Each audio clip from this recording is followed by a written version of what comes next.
নরসিংদীতে ২ মাসের শিশুর পা মুচড়ে দেওয়ার ঘটনায় অভিযুক্ত ও মামলার প্রধান আসামি সেই চাচি ফারজানা আক্তার লতা বেগমকে গ্রেপ্তার করেছে র্যাব ১১। শুক্রবার দুপুরে নারায়ণগঞ্জের রূপগঞ্জ থেকে তাকে গ্রেপ্তার করা হয়।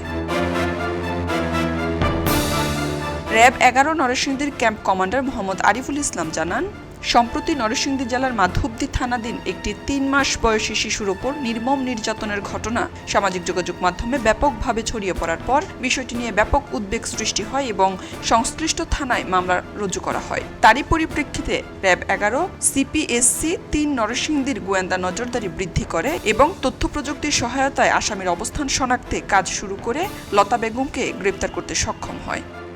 মোস্ট ইম্পর্টেন্ট ব্যাপার হচ্ছে যে ওই ঘটনার সঙ্গে সঙ্গে আপনার ২ জন আসামি জেলা পুলিশ নরসিংদী কিন্তু সঙ্গে সঙ্গে আটক করে, কিন্তু মূল যে হোতা যিনি ছিলেন ফারজানা আক্তার লতা তিনি হচ্ছে পলাতক ছিলেন। তো এই কয়দিন পরে আমরা তথ্য প্রযুক্তির সহায়তা এবং ছায়া তদন্ত করার পর আমরা তাকে নারায়ণগঞ্জের রূপগঞ্জ থেকে খাস কামালকাঠি নামক একটা জায়গা থেকে আমরা তাকে গ্রেপ্তার করতে সক্ষম হই আর কি। তো এটা সিপিএসসি নরসিংদী টিম খুব এবং র্যাব 11 গ্রেপ্তারকৃত আসামিকে প্রাথমিক জিজ্ঞাসাবাদ করা হচ্ছে। পরবর্তী আইনানুগ কার্যক্রম গ্রহণের জন্য তাকে মাধবদী থানায় হস্তান্তর করা হবে।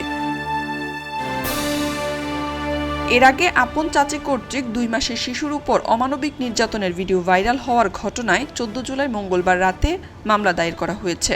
নরসিংদীর প্রবেশন অফিসার রিজা আক্তার বাদী হয়ে মাধবদী থানায় মামলাটি দায়ের করেন। এতে শিশুটির চাচি অভিযুক্ত লতা বেগমের পাশাপাশি তার স্বামী কাউসার আহমেদ এবং লতার পিতা আলমাস মিয়াকে আসামি করা হয়েছে। এই ঘটনায় ইতিমধ্যেই লতা বেগমের স্বামী কাউসার আহমেদ এবং পিতা আলমাস মিয়া কারাগারে রয়েছেন। এই ঘটনার ভিডিও সামাজিক যোগাযোগ মাধ্যমে ভাইরাল হওয়ার পর পলাতক ছিলেন চাচি লতা বেগম। খবরের কাগজ, নিখাত, নির্ভীক, নিরপেক্ষ।